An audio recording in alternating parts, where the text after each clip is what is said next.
Hello. Now, this video is already long enough. I mean, 10 hours if you watch part 1 and then plus another 4 hours for part 2. YouTube's max upload is 12 hours at the time of recording. So I won't keep you too long, but there are some things you know before you dive into it. How I recommend going through this is when we write the code, well, actually, first of all, if you're here to learn TensorFlow and Deep Learning, you've come to the right place. By the end of this 2-part video series, you'll have written hundreds of lines of TensorFlow code if you follow along with the coding videos, and you'll have a code-first introduction to some of the main concepts in deep learning. Now, again, how I would recommend going through these videos is to kind of have the YouTube window on one side. Once we get to the code part, you'll see it when it comes up. If you want to skip this intro, go to the timestamp below. And then have on the other side of your screen is Google Colab or a Jupyter Notebook. That's where we're going to code.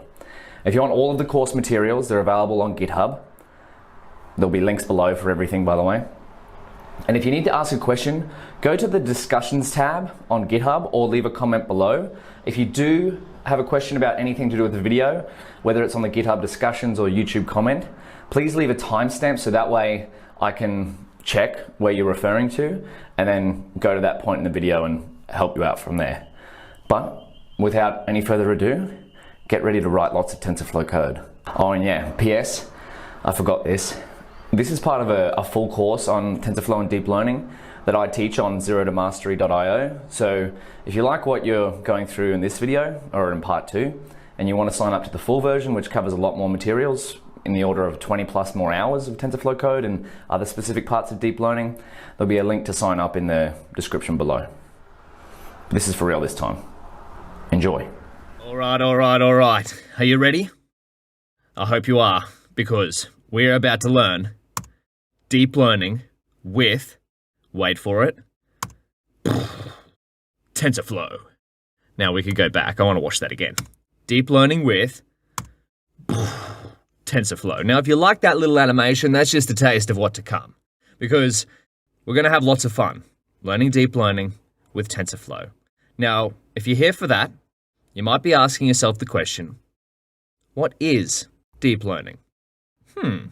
Well, for these type of questions, and you'll probably notice this trend throughout the course. Oh, we've come to our friend Google here.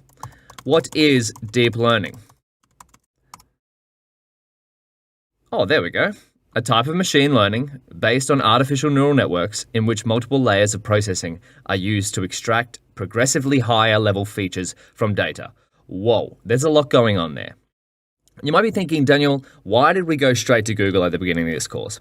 Well, for questions like this one, where there's some sort of definition, this is what I want you to do. If you're not sure what it is, I want you to search for it and do some research, because what we're going to be focused on in this course is getting hands-on as quick as possible.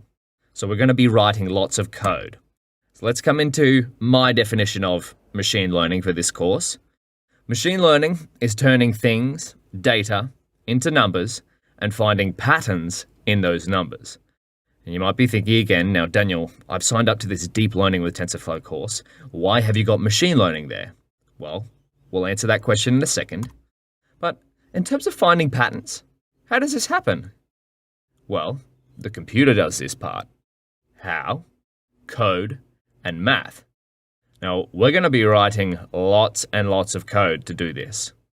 More specifically, code or deep learning code with TensorFlow. So let's have a look at machine learning versus deep learning. We have this fun little diagram that you might also find on Google. There we go. Artificial intelligence.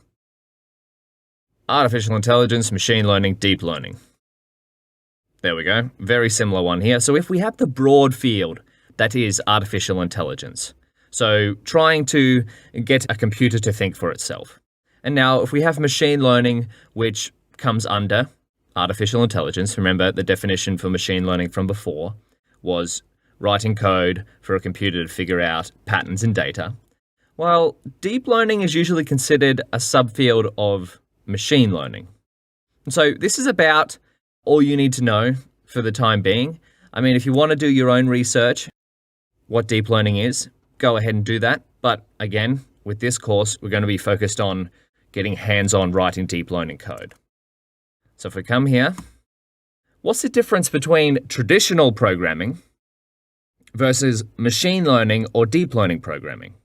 So with traditional programming, you might start with some inputs. You might code up a bunch of rules. In our case, we've got our favorite Sicilian grandmother's chicken dish here. And she's got this recipe and she knows it off by heart and she's passed it on to you because you want to host a dinner party at your place and invite everyone over. So you might start with the inputs, which are the ingredients. We've got some vegetables here. We've got the chicken, of course, and we've got the rules. This is what we have to do. Cut the vegetables, season the chicken, preheat the oven, cook the chicken for 30 minutes, add vegetables. And then if you've done all this correctly, you'll get this beautiful output. But where machine learning algorithms usually differ is that you'll start with the inputs and the ideal output. So this is the major difference here. We're going to be very familiar with this concept of inputs and outputs by the end of the course. And so what happens with a machine learning algorithm is you'll show it examples of what the inputs look like and what the ideal outputs look like. So this is a beautifully cooked chicken here from this input. So you'll start with this, and then the algorithm will figure out, hopefully, the ideal rules to get from this input to this output. All right, so that's the machine learning in a nutshell. The next video, we're going to cover why use machine learning or deep learning. So now we've got a little conceptual overview of deep learning, very brief. The next question to answer is, why would we want to use machine learning or deep learning? So the good reason is, why not? I mean, you might have seen what machine learning is capable of. You might have heard of the power of deep learning, the power of artificial intelligence, and just all the problems we've got in the world. Why not we just use it? Maybe. But a better reason is, for a complex problem, such as maybe we're trying to teach a self-driving car to drive, can you think of all the rules you'd have to code if we remember back to our Sicilian grandmother's famous chicken recipe? Maybe you can code up the rules for that, such as preheat the oven, cut up the vegetables, cook the chicken for 30 minutes.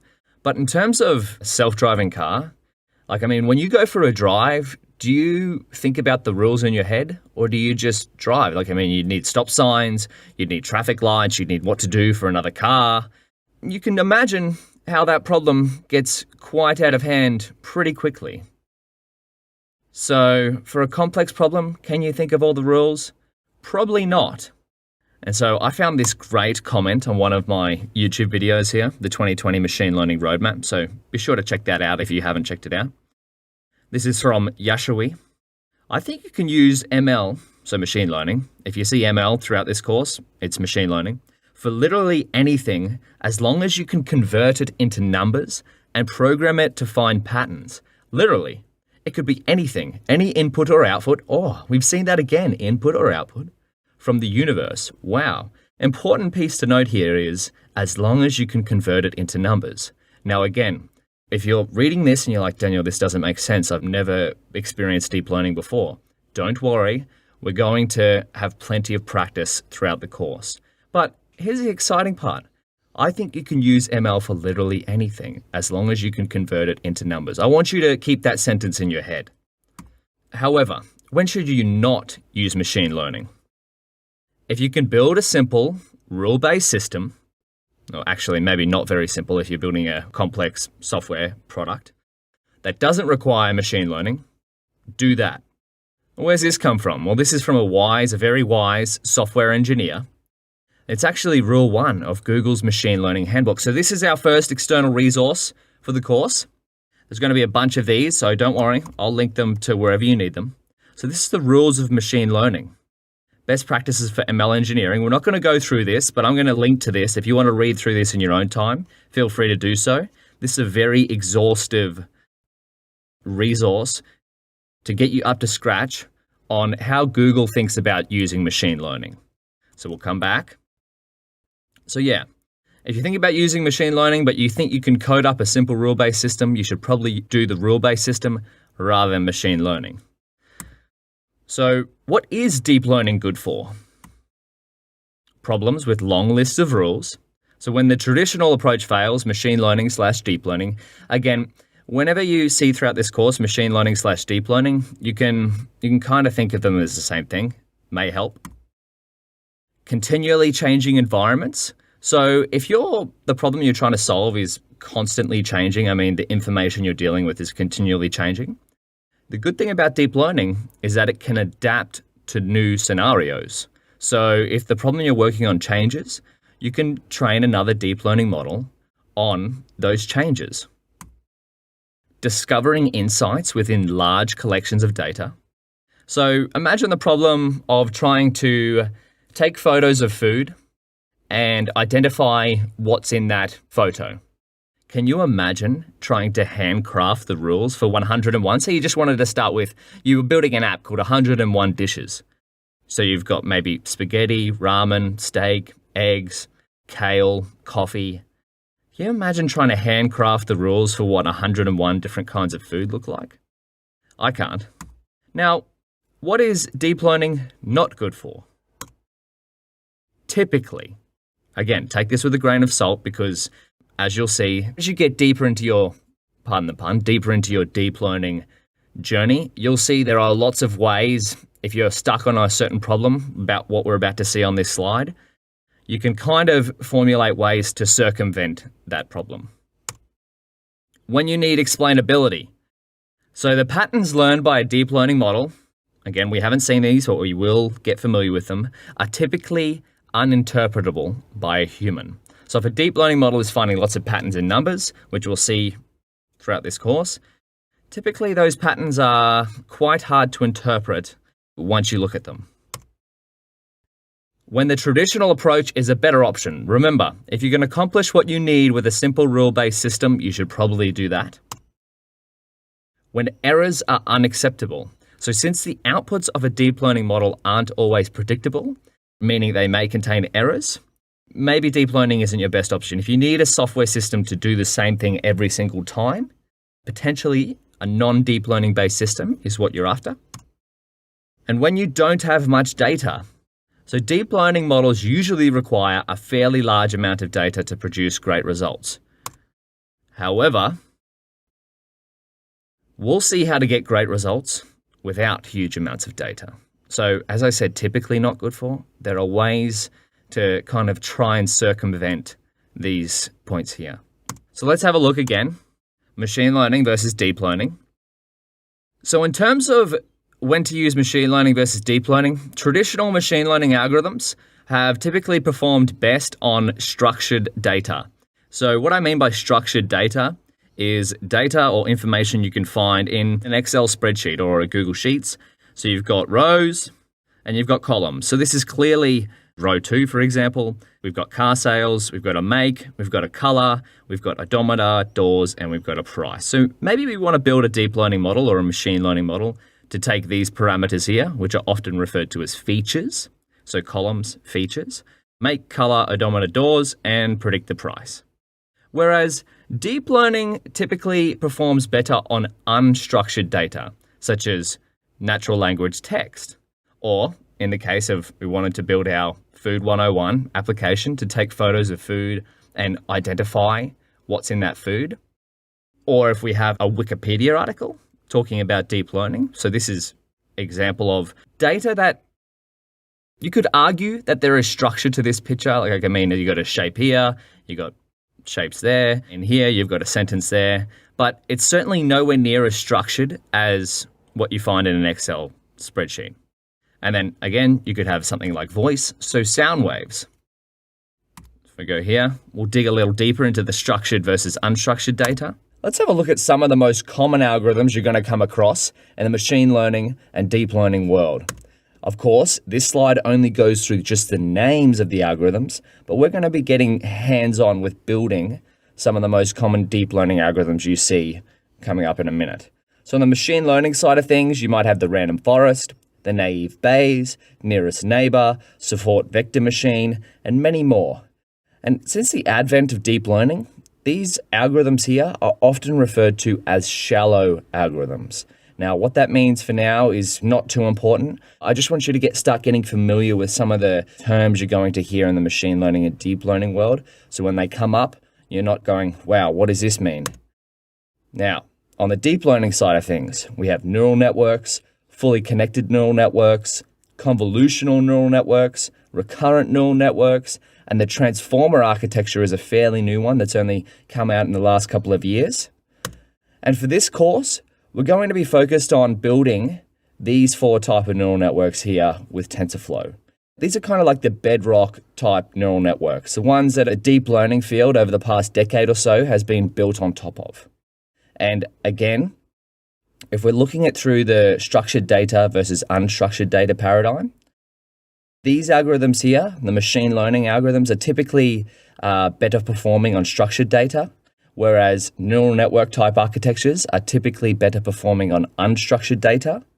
However, depending on how you represent your problem, many algorithms can be used for both structured data or unstructured data. Now, we've covered the names of a few types of different neural network architectures. So you're probably wondering, or the question in your head is probably, what exactly are neural networks? So let's tackle that in the next video. All right, so in the last video, we heard that neural networks are a common deep learning algorithm. So what exactly are neural networks? So remember, for these type of what questions or definition questions, I want you to get really familiar with going in, what are neural networks? Explained, neural networks. Neural network, okay, Wikipedia.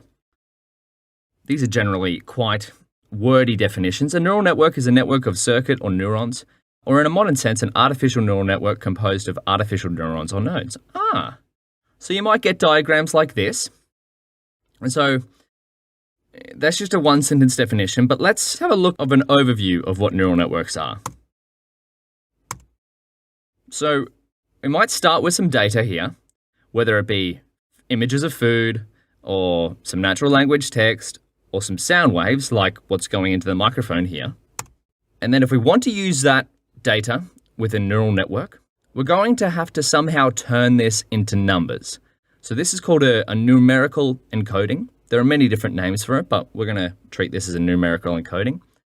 And you might be wondering, what are these square brackets? Well, that's to represent that we've got this data here and we've turned it into a numerical encoding, which is often referred to as a tensor, but we'll see that. We're getting ahead of ourselves here. And so before data gets used with a neural network, it needs to be turned into numbers. Okay, remember our one-sentence definition of machine learning. Machine learning algorithms are about turning data into numbers and finding patterns in those numbers. So this is our numbers here. Now we might feed these numbers here that represent our data into a neural network. If we come here, this is a simple neural network. This is a very similar diagram here, but probably a little bit more colorful. And what is this neural network going to do? Well, it's going to learn a representation, all the patterns, features, weights. These are other terms you might hear of what kind of representation it learns. And again, depending on what problem we're working on, whether it's recognizing images or discovering meaning from text or trying to turn a sound wave into text, you're going to have to choose the appropriate neural network for your problem. We'll see how to do that in upcoming lessons. So this is, okay, we've got 3 steps so far. We've got data as inputs. We've turned that data into numbers. We're going to feed that to our neural network, and this is going to learn a representation or find patterns in these numbers. What does it do then? Okay, then it's going to create some representation outputs. You might notice that these numbers have been transformed. And so this might not mean anything to us now. We're going to inspect this in a moment with TensorFlow code. But what these representation outputs are basically the neural network going, you know what, I've taken in these numbers here. I've found the patterns. These are the patterns that I've found in a numerical representation form. Okay, all right, and then what do we do next? Well, it's up to us to take these representation outputs that our neural network has learned about our data and convert them into human understandable outputs. So say, for example, in classifying images of food, we might have a photo of ramen here. Might have to turn that into numbers in some way. Might have to feed it through our neural network and get our neural network to discover patterns in that, so it outputs into a representation output. And then it's our job to write some code to convert these representation outputs to hopefully, if it's learned it right, it's going to output the label ramen. And the same goes for this photo of spaghetti. We could pass that through and it goes to there. And maybe for this tweet, we want to say we're building a system that was to read a tweet and say we wanted to know where natural disasters are going on in the world. Can we convert this tweet into numbers, feed it through a specific type of neural network, convert it into some sort of representation output, and then label it as, say, a disaster-based tweet or not a disaster? And then finally, say we're building a smart speaker or something to recognize sound waves. How would we turn those sound waves into numbers? Pass it through our neural network, get our neural network to discover patterns in those numbers, create a representation output, and then translate or transcribe, I think transcribe's a better word there, transcribe that to, hey Siri, what's the weather today? Whoa, there's a lot going on here. But again, this is the whole premise of neural networks here. We have some inputs, we turn those inputs into a numerical encoding. Our neural network that we've chosen for our specific problem will learn a representation referred to as patterns, features, or weights. We'll create some kind of representation output based on the patterns it's figured out. And then it's up to us to define what we want our outputs to look like based on this. So let's look at the anatomy of a neural network.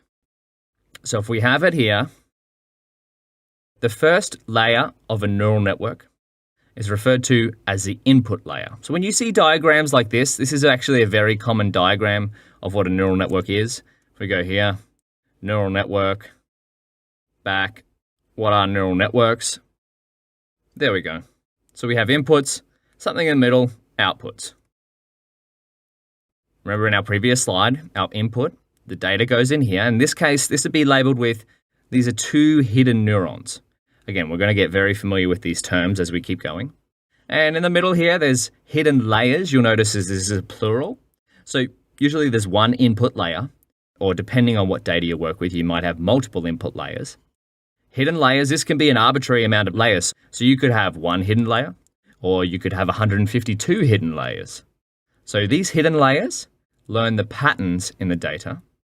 And then it has a output layer. So this outputs the learned representation or prediction probabilities. Again, we're going to get very hands-on with all of these terms. I don't want you to get too flustered with the terms that I'm putting out here because we're going to see all of these in action. And in this case, with the input layer, there's two neurons, and there's three hidden neurons here, and there's one neuron in the output layer.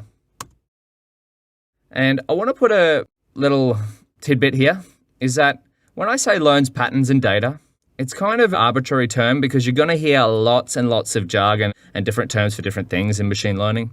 And I'll try use as many different terms as possible, but also tie them back to kind of a single term. So when you hear me saying patterns, you'll often hear different things like embedding or weights or feature representation or feature vectors. And these are often all referring to very similar things. Now, when it comes to neural networks, we've seen the anatomy, but there's also a few different types of learning. The first one is supervised learning, semi-supervised learning, and then unsupervised learning, and transfer learning. Whoa. And so supervised learning often involves having data and labels. So in the case of identifying different images of food, we may have the data would be the images of the food, and the labels would be the labels of food. So ramen, spaghetti, coffee, steak, pizza, associated with each one of those images. Semi-supervised learning has some data, or actually could be as much data as supervised learning, but it only has some labels. So, for example, maybe we had 10,000 images of food, and we only had labels for 1,000 of those images. And we wanted to train a neural network on the images which have labels, And then we use that neural network to try and label the other images of food, the ones we don't have labels for. And then unsupervised learning is you basically only have data and no labels. You kind of pass your data to a machine learning model or a neural network or a deep learning model. Again, very similar terms for very similar concepts. And you kind of go, hey, I'm not sure what patterns are going to be within this data, but see what you can find anyway. And then transfer learning, which is actually a very, very important concept. We're definitely going to get hands-on with this one. The beautiful thing about deep learning models is when they learn patterns in some sort of data set, those patterns can be used for another problem type.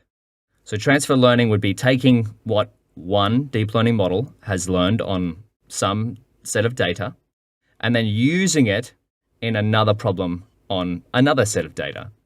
So in our food image discovery or image classification problem, we may take what a machine learning model has learned on just pictures of the world, so general pictures, and apply that to our specific images of food.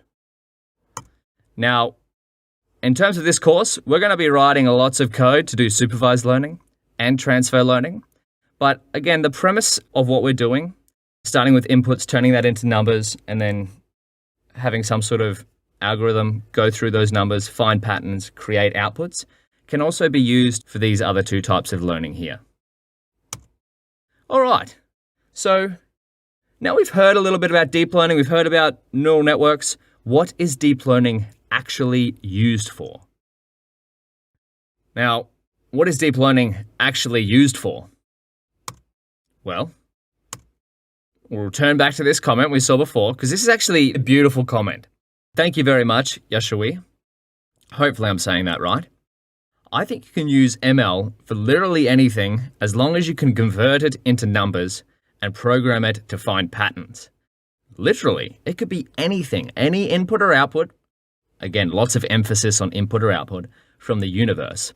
And so I want you to keep this sentence in your mind, because by the time you finish this course, you're going to look at the world through a different lens.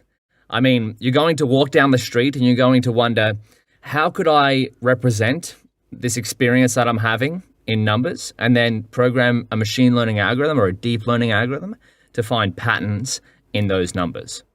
Seriously, once you learn the concept of machine learning and deep learning, you start to look at almost everything through the lens of turning something into numbers and finding patterns in those numbers.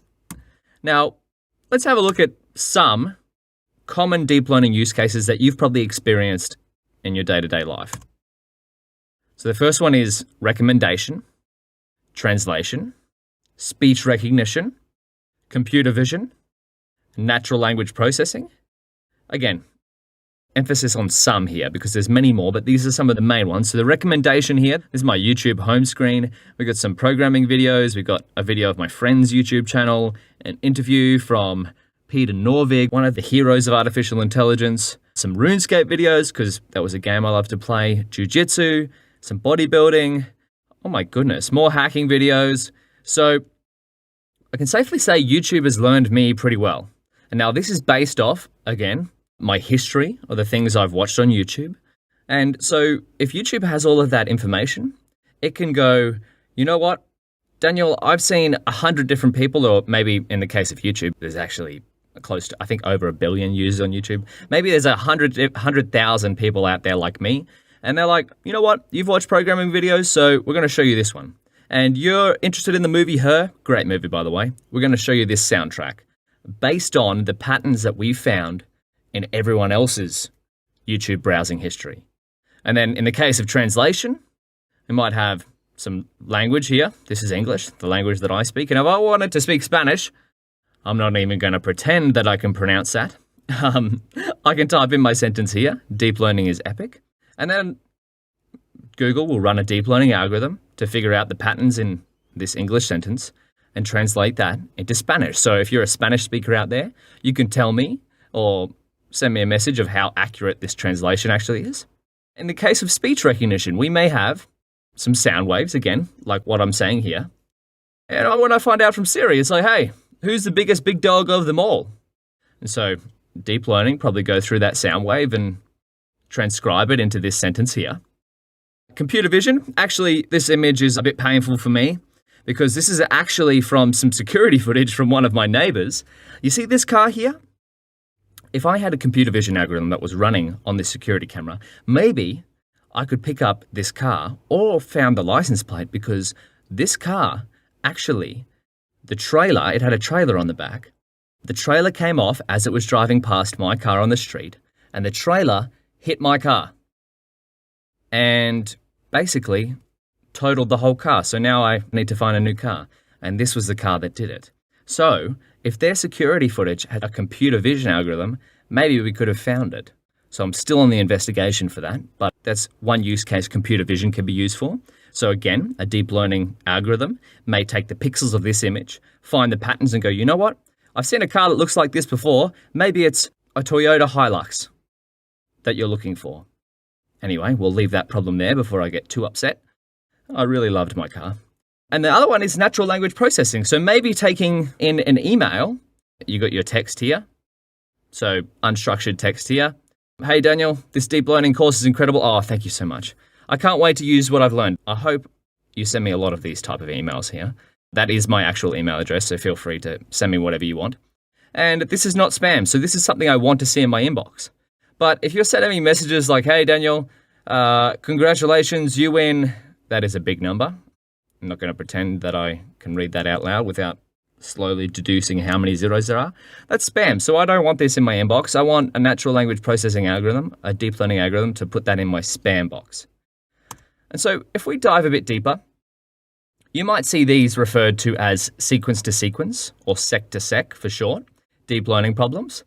Now, the premise here is if sequence to sequence doesn't make much sense, just think about it like this. You have a sequence of words and you want to translate or transform that into another sequence. That's what you're trying to doing with seek to seek problems. Same with here. You might have a sequence of sound waves and you're trying to convert them into another sequence of words. And for this problem here, it's called classification or regression. Now, classification, is this email not spam or spam? Is it one thing or another?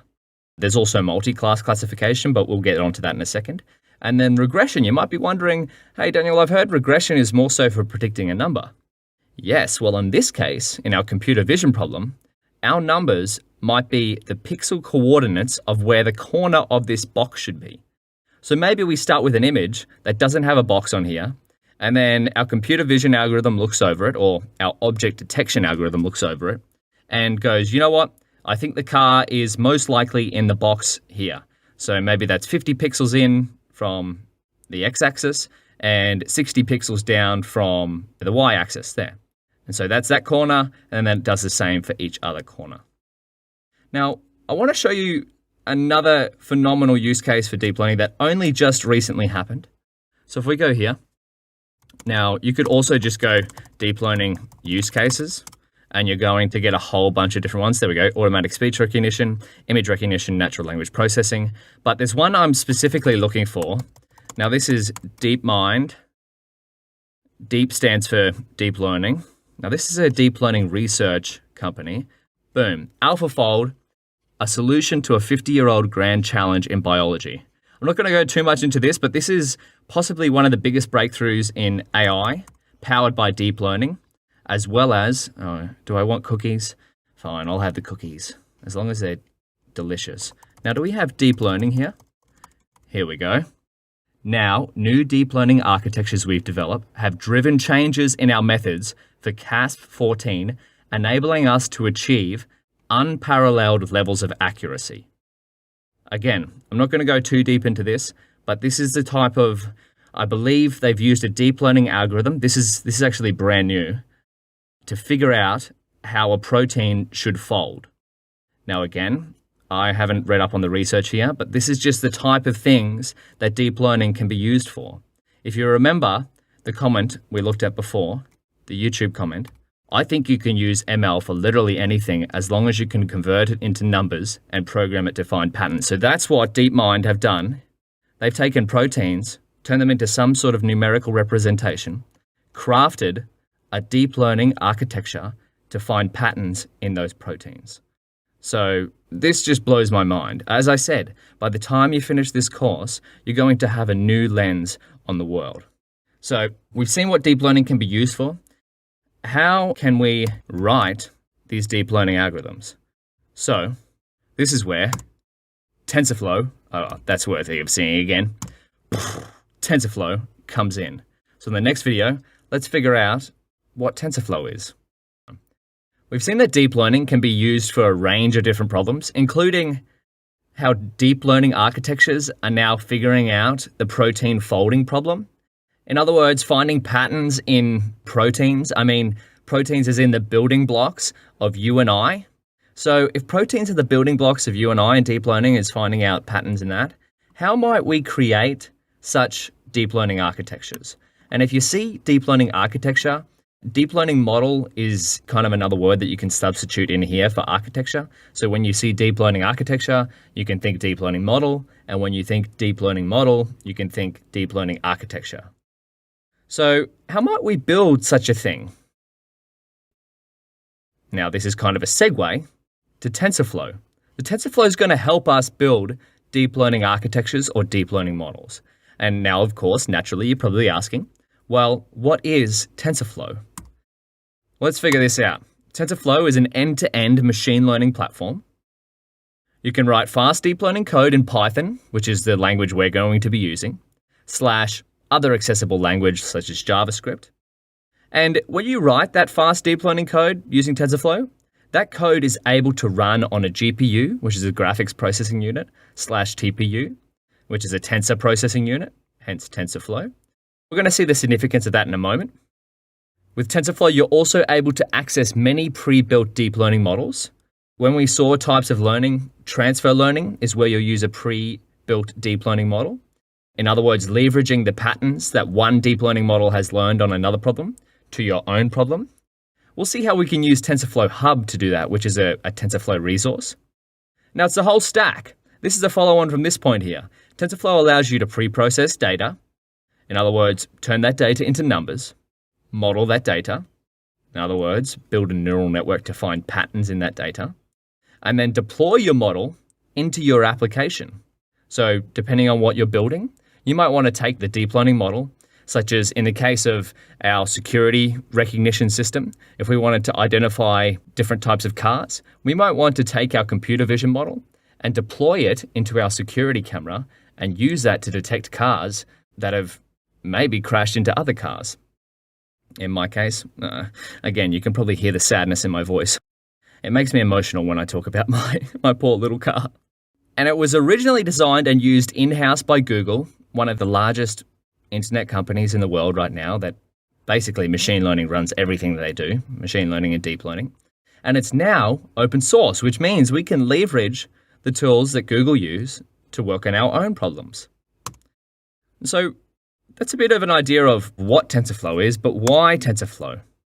Well, it allows us easy model building. Now, again, this is from the TensorFlow website. We're going to get very familiar with this website. Robust ML production anywhere. So train your models, deploy them in the cloud, on-prem, which means on your server if you have one locally, in the browser or on device, no matter what language you use. Powerful experimentation for research. So if you found a new idea, such as DeepMind building a new deep learning architecture to discover patterns in protein folding, you might want to rebuild their research using a TensorFlow-powered deep learning model. And so we're going to be doing lots of this, easy model building. And we're also going to do a little bit of this throughout this course, but that's for later on. In the meantime, let's check out the TensorFlow.org website. So here we go, an end-to-end open source machine learning platform. There's a lot going on here. So you've got some examples here. You can see, you can install it, you can learn it. There's the API. Probably the exercise for this lesson is to go to TensorFlow.org and have a play around. Just get yourself familiar with the website. If you've never looked at this website before, there's probably almost too much here, so it can be a little overwhelming, but that's all right. Just follow your curiosity and see what's there. Let's go back here. Now, why else might we want to use TensorFlow? Now, this is Francois Chalet, and this is a tweet that he put out recently. With tools like Colab, we'll get familiar with Colab, Keras, Keras is a part of TensorFlow, and TensorFlow, virtually anyone can solve in a day with no initial investment, so that means basically for free, problems that would have required an engineering team working for a quarter is 3 months, and $20,000 in 2014, which is so true. So the resources we're going to use throughout this course, just 5 years ago, or just a little bit over 5 years ago, would have cost a fairly large amount to even get up and set up. And not only like the things that we're going to be doing ourselves would have required a whole team working for a couple of months that we're going to be getting up and running within, in some cases, a few lines of code. So this is why it's really, really exciting to be able to use TensorFlow and these other resources here to work on deep learning problems. So now, we mentioned before, TensorFlow allows you to run your numerical code on a GPU/TPU. Now, what exactly is a GPU/TPU? If we come here, this is what, if you Google the photo of a GPU, you'll get up this, graphics processing unit. These are actually NVIDIA cards. This is an RTX 3080, and I believe this is a P100. So you don't need to worry too much about these. You can install these in your own computer, like these type. These are usually built for servers. Say you have like a warehouse of different computers. This is often what you'll get when you connect to a cloud-hosted GPU, but we're getting a little bit too ahead of ourselves. The major thing you need to know about these graphics processing units is that they're very fast at crunching numbers. So when I say we want to find patterns in numbers, these type of computing chips are very fast at finding or doing numerical calculations. In other words, finding patterns in numbers, the numbers that we've converted our data into. And in the case of TensorFlow, it also allows you to use TPUs, which are tensor processing units. Now, this looks like a pretty advanced piece of hardware. If we go here, what is a TPU? Again, for these questions where you have what is something, don't be afraid to look it up. Tensor processing unit. Whoa. Tensor processing unit is an AI accelerator application-specific integrated circuit developed by Google specifically for neural network machine learning, particularly using Google's own TensorFlow software. Okay. So this is what we're going to get familiar with. And so if you think of a TPU, if graphics processing units are fast at crunching numbers, well, a TPU is probably even faster. But we're going to see throughout this course how we can get access to these chips. If you don't have, unless you're Google, you probably don't have this in your computer right now or in your bedroom or something like that. You maybe not even have one of these, but that's okay. We're going to look at resources throughout the course that we can use to gain access to these fast computing chips for free. Now, we've heard a lot about tensors, or specifically TensorFlow. And naturally, you might be asking, what is a tensor? So let's look at that in the next video. We've seen TensorFlow, discussed what it is and why we should use it, but we haven't actually discussed half of its name. What exactly is a tensor? Great question. Now, remember our slide for neural networks? I'm going to give you a little hint. Well, we kind of revealed this earlier, so spoiler alert. Remember how we started with our inputs, which is maybe some images, maybe some natural language text, maybe some sound waves, and then we create a numerical encoding. We pass that numerical encoding to our neural network, which learns patterns in that numerical encoding. And then our neural network outputs some kind of representation outputs. And then we convert those into something that we can understand. Now, the secret here is that these are tensors. Whoa. And so the most basic definition I can think of for a tensor is some way or some numerical way to represent information. Now, what that information is, that's totally up to you. But just think of it as if we wanted to encode these images into some kind of numerical form, we're going to be turning them into a tensor. And we're going to see this in practice as we write TensorFlow code. We're going to pass that tensor to our neural network. Our neural network is then going to figure out different patterns in these numbers, and then it's going to output another tensor, which is the patterns that it's learned in our original numerical encoding. And then we take this tensor, the representation outputs from our neural network, and convert them into something that we can understand. So if we take away some of the excess parts, this is the founding principle of neural networks and tensors in general. I mean, this is where the name TensorFlow comes from. If we imagine our inputs, our food image classification problem, we turn it into a numerical encoding, in other words, a tensor. We pass it to our neural network. Our neural network finds the patterns and then outputs those patterns that it's found, and again, this is another tensor, into something that we can understand. So if you imagine, this is the flow. This is where the flow in TensorFlow comes from. It starts here by creating a numerical encoding, then it flows through our neural network, then our neural network flows it on again, the output here, and then we, again, another little flow here into something that we can understand. So that's what you have to understand for the concept of tensors. If you want a little bit of an extension, I'll show you one of my favorite videos on what is a tensor. This can actually be your homework, is this video here. So this is available on YouTube. What is a tensor? So I want you to watch this video, figure out Dan Fletcher's, I'm not quite sure how to pronounce that name, but Dan, also a great name. Watch Dan's explanation of what a tensor is, and then come back to the other Dan, me, and then see if you can line these up. Remember, a tensor is a way to represent some sort of data in numerical form. So if we come back, we've covered what TensorFlow is, we've covered what deep learning is, we covered what neural networks can be used for. What else are we going to cover? We'll look at that in the next video. We've covered a fair bit in this course already, but let's get specific. What are we going to cover throughout this course? Well, I have a great tweet here from Elon Musk, Dose X Machine Learning. So learning ML, or machine learning, deep learning from university, you get this small little brain here. Online courses such as this one, you get some activation here. From YouTube, whoa, we're really starting to activate the brain here. From articles, look at that superpower. And then from memes, I mean, this little figure here looks like they can control the whole universe. So we're strictly going to be focused on learning deep learning through memes.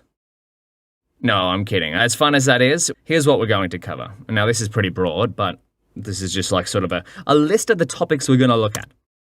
TensorFlow basics and fundamentals, pre-processing data, in other words, getting it into tensors, so turning it, say, from a picture into a tensor, building and using pre-trained deep learning models, actually going to be building our own, a lot of them from scratch, and then we're also going to be using pre-trained deep learning models, fitting a model to the data, so in other words, learning patterns, so fitting the models that we build and even pre-trained deep learning models to the data we've pre-processed. We're going to make predictions with our models, so using the patterns that our deep learning models have used. We're going to figure out how we can evaluate those model predictions. So if we were building a food classification app and our deep learning model took a photo, we took a photo of pizza and it identified it as steak and it did that 1,000 times, how can we evaluate our model's predictions to better understand them and figure out how we can improve them going forward? We're going to see how we can save our model and load it, such as if we trained a food classification model and we wanted to use it in our application, we might train it somewhere and then save it somewhere else so that we can use it later on. We're going to figure out how we can use a trained model to make predictions on custom data. So the custom data here is important because a lot of the time you'll practice training deep learning and machine learning models on data sets that have already been created for you. But the real test of where a machine learning or deep learning model, whether it performs well or not, is on data it has truly never seen before. We'll get familiar with this as we go on. And how are we going to go through all of this? Well, we have the cook and we have the chemist. Chemist, you can imagine, is very exact. Everything has to be millimeter precise or milliliter precise if you're doing some sort of chemical experimentation. And then you have the cook. Maybe the cook is your Sicilian grandmother and she's making this beautiful roast chicken dish that she's made 100 times. And of course she has the rules. She knows it off by heart. But this time she decides, you know what? I'm going to sprinkle a little more seasoning in here. I'm going to try a different set of vegetables instead of the traditional set of vegetables that I use. So the cook is a little less exact. A cook likes to experiment and try different things. And in our case, that's exactly how we're going to go through all of this. We're going to experiment. In fact, that's going to be basically our motto for the entire course is experiment, experiment, experiment. We'll be cooking up lots of code. So if we flip this in, boom, we're going to be building ourselves a TensorFlow workflow. We've seen this before. This is what I want you to get really familiar with, is that getting the data ready, turning it into tensors. Then we're going to learn how to build or pick a pre-trained model to suit our problems using TensorFlow and TensorFlow Hub. We're going to fit the model to the data and learn to make a prediction using our trained model. So prediction is where our model takes some sort of sample and then makes prediction outputs that we can turn into something like, if we fed it an image of a bowl of ramen, what does our model think that image is of? We're going to learn how to evaluate our model's predictions. Then we'll figure out how to improve our models through experimentation. Again, experiment, experiment, experiment. And then finally, we're going to look at saving and reloading our trained models. So with that being said, we know what we're going to cover. How should I approach this course? Great question. Let's answer that in the next video. We've been through a plethora of different what questions. And oftentimes you'll see in online courses and online resources, there's a lot of what going on, like what we're going to be doing. But not so often is there how you should approach this course. So we talked about a lot of different concepts, deep learning, neural networks, TensorFlow, tensors. How should you approach trying to learn these things? Well, here's some guidelines. Write code, lots of it. Follow along. So you're going to see me writing a lot of code, and I'm 100% going to make a lot of mistakes. So follow along if you can and make the mistakes with me. So our first motto is, if in doubt, run the code. If that doesn't make any sense, if you haven't written much deep learning code before, don't worry, we're going to be writing lots of it. This motto is going to be ringing in your head. As much as you're going to look in the world through the different lens of trying to figure out how machine learning and deep learning can be used with almost any problem in your life, you're also going to be hearing this in your head as well. Explore and experiment. So our second motto is experiment, experiment, experiment. This is a great follow-on. If in doubt, run the code. We want to try as many different things as possible because when we're running experiments, I'm going to emphasize trying a lot of different small experiments. Why? Because that helps us, even if the experiment fails, it helps us figure out what doesn't work. And in a lot of cases, figuring out what doesn't work is often just as helpful or even more helpful than figuring out what does. Because how rare, in terms of anything you've worked on previously, how rare is it that you got everything you needed to do correct the first time? And especially in deep learning, I mean, chances are, for the problem we saw, for the deep mind figuring out how to write a deep learning architecture for protein folding, I can only imagine how many experiments they would have done to set that up. Now, motto number 3 is going to be visualize, visualize, visualize. And what I mean by this is if you're not sure of something in the code that we're writing, recreate it in a way that you can understand it. And oftentimes that will be visualizing it in a different way. So say we turn some sort of data into tensors. What do those tensors look like? Can we turn data into a tensor and then turn it from that tensor back into data? Those are the type of things we'll want to be looking at. Now, again, I cannot stress every point on this slide is worth writing down. Ask questions, including I'm going to put inverted commas here. You can't see what I'm doing, but I'm raising my fingers up towards this sky and I'm curling them in as if I'm saying the dumb ones. Because there is no such thing as a dumb question. You'll get very smart if you ask lots of dumb questions. So make sure if you don't understand something, you can do exactly what we've done. Go here. What is deep learning? You can search that for yourself. Spend 10 minutes reading here. You'll know a lot more than what you did before you asked the question. Or ask in any of the resources that you have available. So there's the Discord chat, and I'll put some more links in another resource of where else you can ask questions. Do the exercises. So each of the code notebooks of concepts that we have, have exercises attached to them. So I want to emphasize again, try them yourself, write lots of code before looking at the solutions. Now, this course doesn't cover everything, of course. If this is your first introduction to deep learning, you're going to quickly realize how broad the field is. So if you want to learn more on something, look it up. I want you to become an expert at searching for things that spark your curiosity. Share your work. If you want to learn something, I find, aside from doing it yourself or replicating it yourself, the next best way, or possibly even better, is to teach someone else. So if there's a concept that you've learned in this course and you want to really nail it, you want to get better at it, figure out how you can explain that to someone else. So maybe you write an article sharing how you've learned how to turn data into tensors, write a deep learning model with TensorFlow, figure out patterns in those tensors, and then turn those representation outputs from that neural network into some sort of human understandable output. Maybe you want to share that with others. That's going to be a great way to really cement your knowledge. Avoid the following things. Overthinking the process. So I can't stress enough, this comes back to our number one motto. If in doubt, run the code. Again, we're going to be learning so many different concepts. You're probably going to be overwhelmed at different points, but don't worry.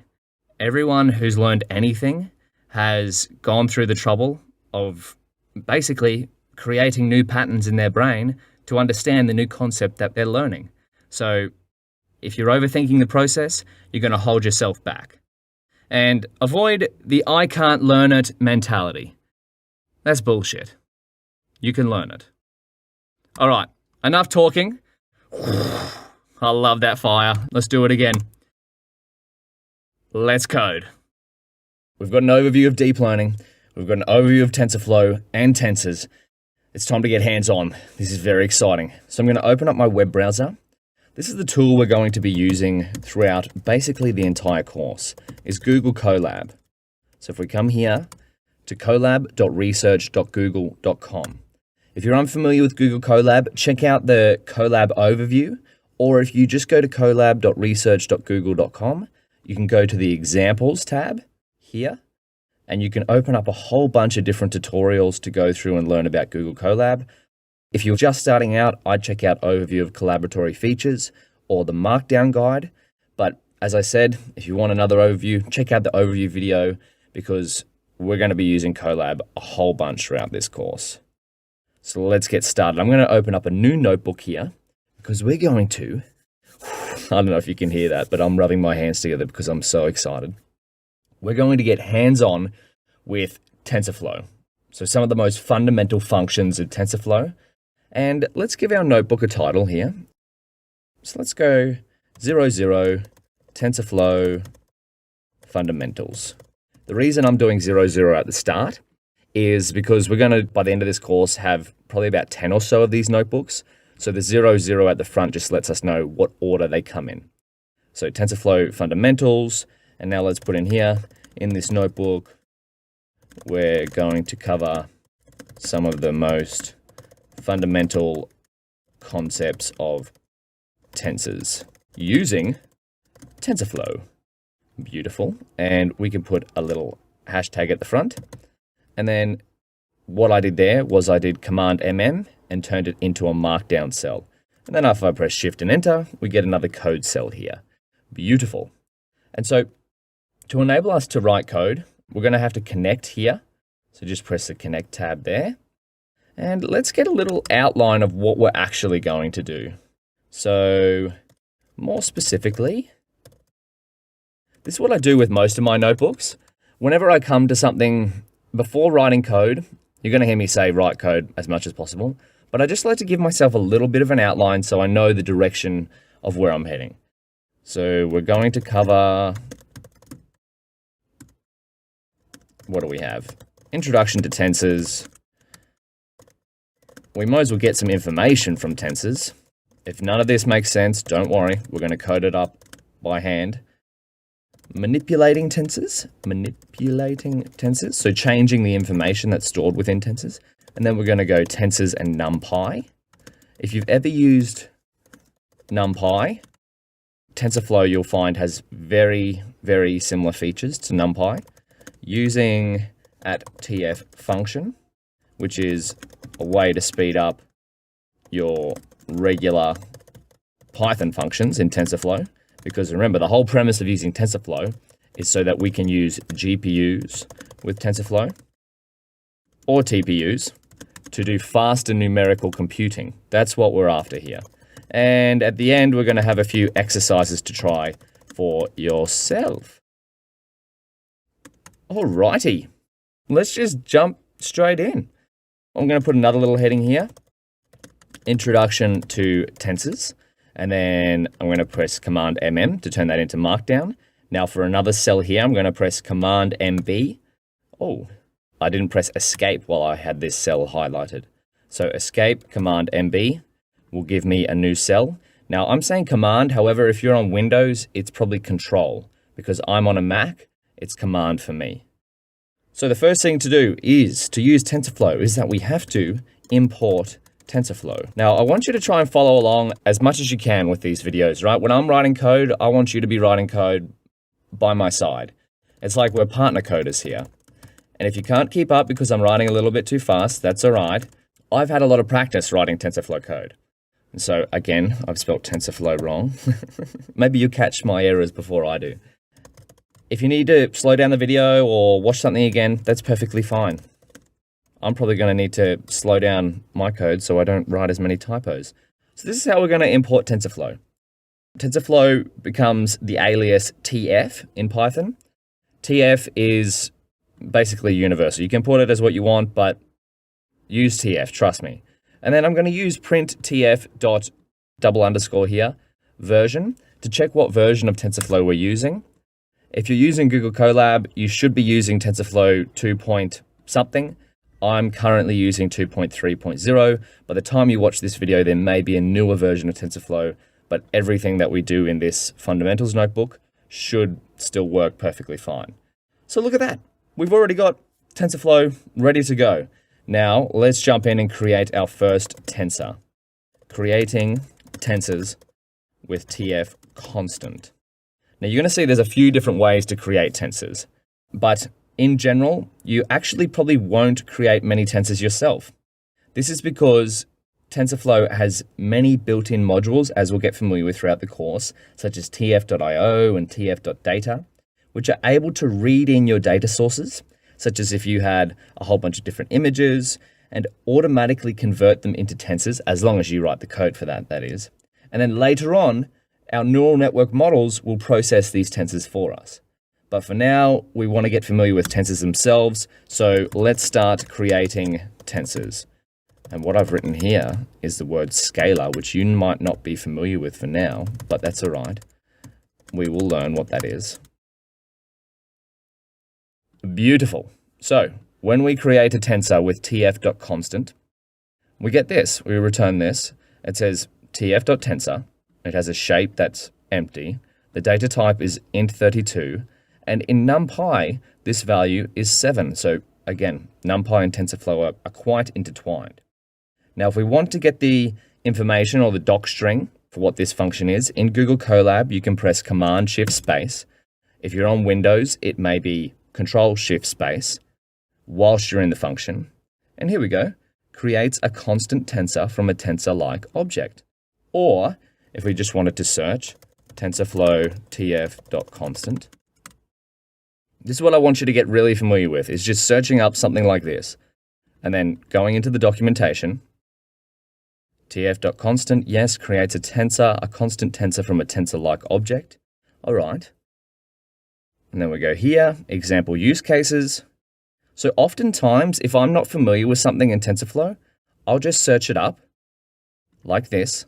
I'll find the example code here, and then I'll just rewrite that code in the notebook. But let's keep going. Let's keep writing. All right.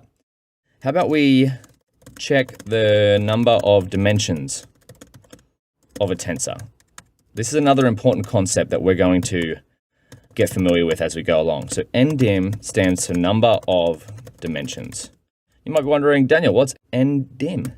So we've got scalar ndim.ndim. Number of dimensions. So 0. Number of dimensions. What does that mean? Well, let's keep going. We'll come back to that in a second. How about we create a vector? So we've got a weird word here you might not be familiar with, scalar. Now, another word you're going to come across quite often in the deep learning world is vector. So let's see what they are. Again, this is the structure of what I want to go through, is write the code first and then go through the concept, or concept code, concept code, concept code. Vector. Let's see how these two differ. We have scalar, which is a TF tensor, has shape, which is blank, dtype int32, numpy 7. Okay. Now we created a vector, and now we passed it a Python list to TF constant, which has TF tensor shape equals 2, maybe that's because there's two items or two objects within this list. The data type is int32, and the numpy array version is 1010, so the same as this, and the d type is int32 for the numpy array version. Okay. All right. Now, what about if we check the dimension of our vector? So we go vector.ndim. What do you think it'll be? 1. Okay. So is that because this shape is empty, maybe 0 came from that, and this shape has 1 element, so maybe that dimension came from that? Well, let's keep going. Create a matrix. So a matrix has more than 1 dimension. Again, if these terms are unfamiliar for now, we're going to get very familiar as we go along. So a matrix, we want to go 10, 7, and then 7, 10. Two of my favorite numbers. If you ever played poker, my favorite hand is 10, 7. Matrix. Let's see what this is. Okay. TF tensor shape equals 2, 2. Does that make sense? 2 items here, comma, 2 items here. Okay, yep, that makes sense. D type is int32, so these are integers. And then the numpy version is just the same thing here with a data type of int32. Wonderful. Now, before I write the code, I want you to have a think. If we write matrix.ndim, if the vector had a dimension or number of dimensions as 1, and if a scalar had number of dimensions as 0, what do you think the matrix will be? 3, 2, 1. Boom. 2. Okay. So I'm starting to see the number of elements in shape is starting to relate. That's where I'm drawing my own pattern between ndim. All right. Now, let's create another matrix, but this time we're going to try out. How about we try and specify the data type? So if we go here, D type, that's what we want to try and use. So let's try and do that. Create another matrix. Now, another matrix equals, how can we do this? TF constant. What do we want to put in? What are your favorite numbers? I'm going to do my favorite numbers again. 10.7. Oh, you might have noticed something different about this one already. So we have a dot after our number. And if you're writing in Python code, what does a dot typically mean after an integer? And 8 and 9. That'll be nice and simple. And then what did we say we were going to do? We're going to use the dtype parameter, float 16. So we're going to specify the data type with dtype parameter. Now the reason I'm getting you familiar with the dtype parameter is because by default, if we create a tensor with tf.constant, we get the data type int32. So this is known as 32-bit precision. So if we go here, 32-bit precision, which is I'm not going to dive too deep into that. The concept is the higher the number of precision, the more exact these numbers are stored on your computer. So if we do float 16, it's a lower number than 32. So that means storing these numbers or storing this tensor on our computer's memory is going to take up less space. The reason I'm getting you familiar with this is because if you get a data type error in the future of your tensors being the wrong data type, you can manipulate them using the dtype parameter. So let's have a look here. Another matrix. What does this come up as? There we go. Boom. TF tensor. The shape is 3 by 2. Oh, okay. So this is rows, columns. So we have 3 rows. 1, 2, 3. And because we've specified the data type as float16, we get D type equals float16, which makes sense. And our integers here have a dot after, so they're actually floats. And then the same goes for our NumPy version of our tensor matrix. So what do you think the number of dimensions is of another matrix?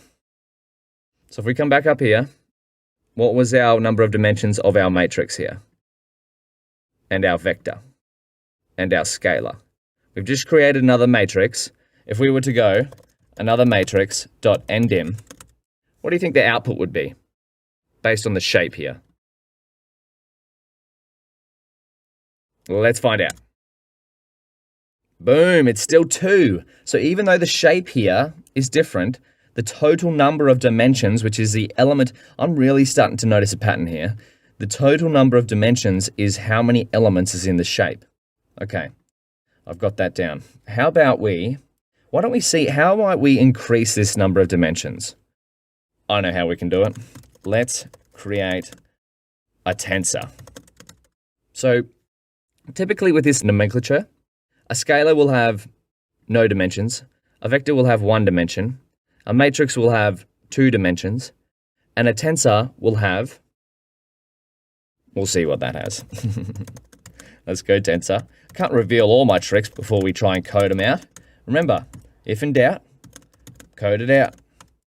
Now, to create these, you're going to have to get pretty fancy with where you put your commas. So while I'm creating this, if you're finding that you're like, Daniel, I can't really follow along, that's okay. Just wait till I'm finished here, watch what I'm doing, and then you can pause the video, replicate what I've got, and then we'll run it together, all right? Boom, and then this one has to have 2. Now you see how tedious it is creating tensors from, with your hands? I mean, this is why it's so helpful for TensorFlow to create tensors for us, as we'll see in future modules. Hopefully, I've got all these little square brackets and commas in the right place. So if we look at our tensor, Shift and Enter, what's it going to output? Ooh, hello.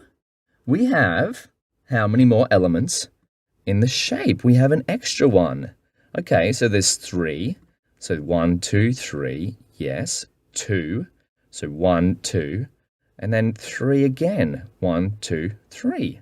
Ah, beautiful. Now, if we wanted to check the number of dimensions of this tensor, what do you think it would be? I think you might know this one. Tensor.ndim. Boom, 3 dimensions. Wonderful. Now, the important thing to note is that although we've given these different names, tensor, matrix, vector, scalar, is that all of these in TensorFlow, throughout the entire course, we're basically going to continually refer to these, no matter if they're a 3-dimensional tensor or if they're a 2-dimensional tensor, which is a matrix, we're going to consistently refer to them as tensors. So if you're getting confused when I say matrix or tensor, chances are it's the same thing throughout this course. And so, how about we write down some little definitions? What we've created so far. Nice and simple. So a scalar is a single number. A vector is a number with direction. So e.g. wind speed and direction. A matrix is a 2-dimensional array of numbers. Wonderful. And a tensor is an n-dimensional. Now, when you see n, so the n here for n dimensions stands for number. Whenever you see n, it's often referred to as number of something. So n-dimensional means it could be 0-dimensional, or it could be up to 1,000 different dimensions or more. Array of numbers. where n can be any number, a zero dimension, as we said before, dimensional tensor is a scalar, and a one-dimensional tensor is a vector. Beautiful. So that's what we've created so far. We've created our first 5. Have we created 5? 5 different tensors. Now, in the next video, we've created them with TF constant. Let's have a look at another way of how we can create tensors, this time with TF.variable. I'll see you then. So we've created some of our very first tensors, which is so exciting, using TF constant. Let's look at how we might do it with our TF variable. So, again, little tip here, if you want to create a new cell in Colab, you can press code or text. But most of the time I just do the shortcut, so escape, command MB. Boom. But I'm going to put a text cell here, and I'm going to put a little heading here, creating tensors with, and then if we go backtick, TF variable. Wonderful. So let's see what type TF variable is here. We could jump straight into it, but we want to have some practice looking up the documentation. So TensorFlow TF variable. Now the first probably, I reckon at least 100 times you read something in the documentation, especially if you're new to TensorFlow, it probably won't make too much sense. But once you've had a fair bit of hands-on practice, you'll start to get used to it. So TF variable, look how many different parameters we have here, far out. Traditionally, like in practice, I don't really read all of these. I go down and I like to see things being used. So here we go, TF variable 1 dot, so that should be a float, yes, v a sign. What's that? Well, we could keep going through that, but let's get hands-on.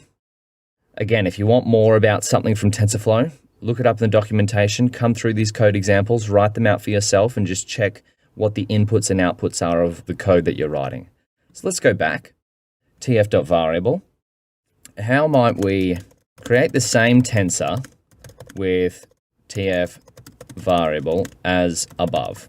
This is going to be, as you might have guessed by the name, a changeable tensor. What's that? TF variable 10, 7. So remember up here, we created a vector of 10, 10. I said 10, 10, 10, 7. There we go. That's what we want. 10, 7. Now we're doing it here. And let's have a look at this one. Unchangeable tensor. TF constant. And then we want 10, 7. Wonderful. We're going to write these out. We're going to visualize them. Unchangeable tensor. Did I type out the variable names correctly? Yes, I did. Wonderful. Okay, now we get some different outputs. So the first one here is our changeable tensor that we created with TF variable. So TF variable, wonderful, shape, okay, 2, D type. Int 32, we've seen that before, numpy, okay. Now this is TF.tensor, which is the unchangeable tensor that we created with TF constant. You see these are output in order here, so this one first, and then this one, which is exactly what we've seen above before. Shape 2, D type equals int 32, numpy array is of that. Wonderful. What do you think might happen if we tried to change one of the elements in our changeable tensor? It's all right if you're not sure, but let's try change one of the elements in our changeable tensor. So changeable tensor 0, or let's try the index at first. What comes up is numpy 10. So we've got the first value here, so the 0 index. So what if we wanted to set that? We want to make a tensor which is 7, 7. So we want to set that first number, 10, to be 7 also. What happens if we try to visualize it here? Okay, we get an error. Resource variable object does not support item assignment. Okay, what if we go back to this documentation? So TF variable, they've created one here, similar to how we've created ours, but they've only got one element, which is a scalar. Then they've used v.assign. All right, and then it's changed from 1 dot to 2 dots. So what if we tried that? So let's come back here. How about we try dot assign? All right. Changeable tensor and the 0th element dot assign. And then we want to change it to 7. Just 7. What do you think will come out here? Let's have a look. Ooh, wonderful. There we go. All right. So how about if we tried to change a value in our TF constant tensor or our unchangeable tensor? Now let's try change our unchangeable tensor. Let's just try to do the same change. Make it simple. Unchangeable tensor and 0th element. Well, first we'll index it as well, just to check. Same output here, numpy 10. And what if we go equals 7? What happens there? Oh, object is not a support item assignment. Okay, so similar error to what we got up here. Oh, that's okay. We know the fix. We can just go assign 7. Oh, get that bracket back up on there. And then we'll check out the unchangeable tensor. Oh, another attribute error. TensorFlow Python Framework ops eager tensor. Object has no attribute assign. So what do you think's going on here? We've got a changeable tensor, which is a TF variable, and an unchangeable tensor. Where our TF variable is changeable using the assign attribute, whereas our unchangeable tensor, which kind of makes sense if it's name, doesn't change even when we use the assign. You might be wondering, why can we change some tensors and why can't we change others? Well, it comes down to behind the scenes, when we're writing neural network code, we might want some tensors for their values to be changed, whereas we might want some tensors for their values not to be changed. So there's a variable tensor and there's a constant tensor. Now, again, we're going to reiterate the fact that a lot of the times you won't have to make the decision between using a variable tensor or a constant tensor. The decision will be made for you behind the scenes when TensorFlow creates tensors for your neural networks. But we're going to get very hands-on with that. And so speaking of TensorFlow creating tensors for our neural networks, let's have a look in the next video, which is going to be creating random tensors. Woohoo! That's exciting. I'll see you then. So we've seen how to make tensors with TF constant and TF variable. Let's see how we might create random tensors. So actually, I'll make that a size 3 heading. And I just want you to I'll point out something here that I've added to the last little section of code that we run. This is going to be a trend throughout the course, is that if there's like a little tidbit that you should be aware of, I'm going to use this key emoji and add a little note there. So rarely in practice will you need to decide whether to use TF constant or TF variable to create tensors, as TensorFlow does this for you. However, if in doubt, use TF constant and change it later if you need. So that's a little tidbit going forward. So if you ever see the key emoji with something coming after it throughout this entire course, throughout any of the notebooks that you use and the GitHub and whatnot, that's just a little tidbit to take note of for later. But let's get hands-on creating random tensors. So random tensors are tensors of some arbitrary size which contain random numbers. You might be wondering, why on earth would I ever want to create a tensor? Where's an example of one of our tensors? Like this, filled with random numbers. And I have a great illustration to show you. So let's go to our keynote slide here. This is what neural networks use to initialize their weights, in other words, the patterns, that they're trying to learn in our data. So if we imagine this diagram here, we have our inputs. Say we had pictures of food that we're trying to classify into ramen or spaghetti. We might turn that into tensors. We'll see how to do this in a future project. So this is our numerical encoding of our images. Then we might pass that numerical encoding to the input layer of our neural network. Then our neural network might learn representations which are called patterns, features, or weights. Then output those representation outputs and then we convert them into something that we can understand rather than just tensors. But where does a neural network get these representations from? Well, in the beginning, it's going to initialize itself. Initialize is another common word you'll hear in deep learning. Initialize just means start with. Initialize its weights or the patterns it knows with random weights or random tensors. So this would be a random tensor to begin with. And then, as it sees different examples of photos of ramen and spaghetti, it's going to update its representation outputs. In other words, start to tweak these random weights and patterns to better suit our data. If we go through again, we're going to repeat this cycle with more and more examples. So if we imagine the float here, we've got images, we numerically encode them, our neural network initializes itself with random weights, in other words, a random tensor, and then as we start to show it more examples of what photos of ramen and spaghetti look like, it starts to tweak these random weights to be better adjusted to the patterns that are in our images so that our representation outputs line up better with our desired labeled outputs. So maybe in the beginning it gets these images, these two here, wrong, but then as it keeps going, it starts to learn them and it starts to get them right like these two here. So let's go back. That's a brief overview of how a neural network learns, but that's the context of where you might use a random tensor.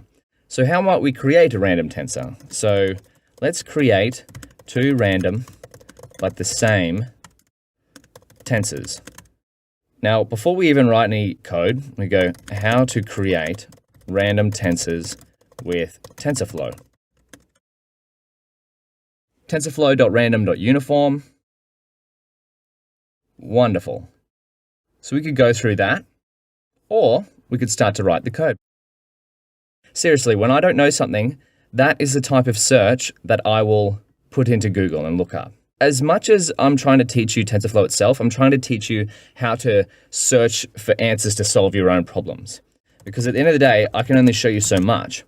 But let's create random one, which is going to be tf.random.generator.from seed 42. What is a seed? So the set seed for reproducibility. So we'll see what the random seed means in a minute. If you've ever used NumPy, it's very similar to NumPy's random seed. So random1 equals random1.normal. I want you to guess if we put in the shape parameter here. So if we come here, go to this first one, random uniform, shape. We've got random normal, shape 3,2. What shape will our tensor be if we were to press Shift and Enter? TF tensor, shape 3,2. Now, we've used normal here, but this is uniform. What's the difference? So output random values from a uniform distribution. What is a uniform distribution? Here we go. Wolfram.com. A uniform distribution, sometimes also known as a rectangular distribution, is a distribution that has constant probability. Whoa. So oftentimes when I read stuff like this, it takes me a long time to grasp it. If you're the same, I want you to realize that that's not necessarily a problem. It's because in practice, when you're writing these random tensors, again, a lot of it is done behind the scenes for you. What I want you to get familiar with is writing as much code as possible, like we've done here, and then starting to see what the outputs of that code is. The more and more you do it, the more familiar you will get with it. So let's create another one. Maybe we'll come up here, random2 equals tf random generator from seed 42, random2 equals random2.normal shape equals 3,2. You might be wondering, Daniel, you've just looked up uniform and you haven't done anything with it. So what is normal? Well, great question. So what is TensorFlow random normal? tf.random.normal. Outputs random values from a normal distribution. Okay, tf random normal shape. All right, what is a normal distribution? See how we're sort of just pulling the thread here? This is what I do with any problem that I'm working on. A function that represents the distribution of many random variables as a symmetric bell-shaped graph images. Okay, so that's the normal distribution. Again, you can look into this more if you want, but we're going to be practicing writing more random tensors. So, are they equal? Random 1, random 2, and now we'll use this equality operator to compare the two. Random 1 equals random 2. Are these equal? Let's have a look. What do you think? Are they going to be equal? Oh, yes we do. We have random 1, remember these come out in order, and then random 2. And so they've come from a normal distribution. This equality operator is this last one here, which is saying that the top left element is matching this top left element, true. The top right is matching here and here, so that comes out true. And then we get the same for the rest of the array. Beautiful. So I want you to know that the random tensors here, although these appear pretty random, these numbers, they're actually pseudo-random numbers. So they appear as random, but they really aren't. That's because we've set the seed here. Setting the seed says something along the lines of, hey, TensorFlow, create me some random numbers, but flavor them with x, where x is the seed. So what do you think would happen if we changed the random seed to my favorite number, which is 7? I have a dog called 7. She's beautiful. What do you think will happen here? We get some slightly different random outputs, but they're still the same between random 1 and random 2. Okay, we've seen how to briefly create some random tensors, and I mean, if we go how to create random tensors with TensorFlow, there's going to be a whole bunch of more different ways. But if we had our random tensors, or if we had just non-random tensors, what if we wanted to shuffle the order that the variables appear in here? Let's have a look at that in the next video. In the last video, we checked out how we can create some random tensors, and we tied that back to the concept of when a neural network starts to learn, if it wants to learn patterns in some sort of data set, it starts off with random patterns and then slowly adjusts them as it continually learns on more and more examples. So if we come back here, in this video, let's see how we might shuffle the order of, what should we call it, elements in a tensor. All right. Why would you want to shuffle the order of elements in a tensor? Let's go back to our example here. So let's say we were working on a food image classification problem, and we had 15,000 images of ramen and spaghetti. Let's keep it nice and simple. And the first 10,000 images were all of ramen. And the last 5,000 images in our folder, like they're in order, so the first 10,000 are all of ramen, and the last 5,000 are all of spaghetti. Now, this order could affect how our neural network learns. So if it goes through these images in order, it might start to adjust its random weights too much so to the images of ramen, because if it goes through 10,000 images of ramen, it's like, okay, well, I only have to learn what ramen looks like. It doesn't know that it has to also learn what spaghetti looks like until it goes to the last 5,000 images. So instead, it might be a good idea to just mix up all the images in our folder so that they basically have no order at all. So we might have ramen, ramen, ramen, spaghetti, spaghetti, ramen, spaghetti, ramen, spaghetti, ramen. And then the neural network can be fed different examples of different images and adjust its internal patterns or weights, the random tensors it got initialized with, to learn both types of images at the same time. Let's go back to our Colab notebook and let's see how we might shuffle a tensor. So we go shuffle a tensor. So this is valuable for when you want to shuffle your data So the inherent order doesn't affect learning. Now, what we might do is create another tensor. We'll get some practice creating tensors here. Not shuffled equals TF constant. And then we might just create a very similar tensor to what we created above, 10, 7. My favorite combination of numbers, my favorite poker hand. And there we go. And 2, 5. Why not? There we go. So a little test here is if we did not shuffled dot ndim, what do you think that's going to output? Well, let's find out. 2. Okay. Why might that be? Not shuffled. Because it has a shape of 3, 2. So there's 2 elements in the shape attribute. Beautiful. So let's see how we'll shuffle this. Maybe if we just go how to shuffle a tensor in TensorFlow. tf.random.shuffle. Okay, beautiful. So randomly shuffles a tensor along its first dimension. tf random shuffle seed equals none value. Okay, there's an example output. Let's try it out. So the value, what's value? This is how I read the documentation. So the arguments. So the value is a tensor to be shuffled. That's what we want. And the seed could be a Python integer used to create a random seed for the distribution. C random.setSeed for behavior. Okay, let's get hands-on with this. So shuffle our non-shuffled tensor. So let's go tf.random.shuffle. And then, oh, look at that. The doc string appears for us. If we wanted that on our own, we could press Command-Shift-Space. See, I'll come, in Colab, it automatically, sometimes the doc string just automatically comes up if you're just chilling in here.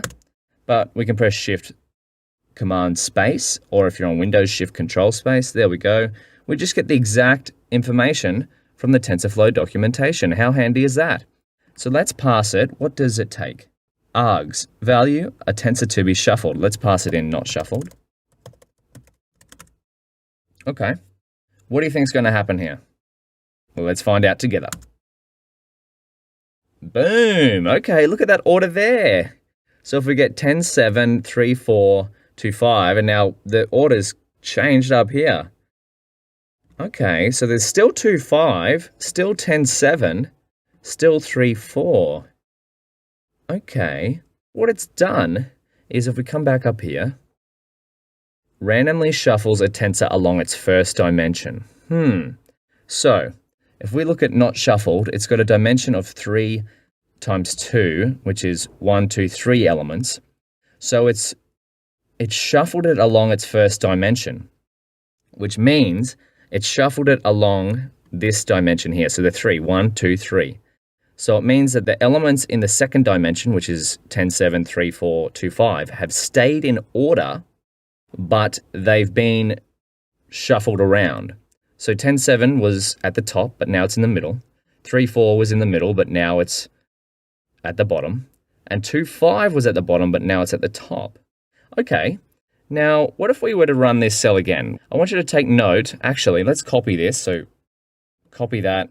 And I'm going to add another code cell here. I'm going to run this cell here.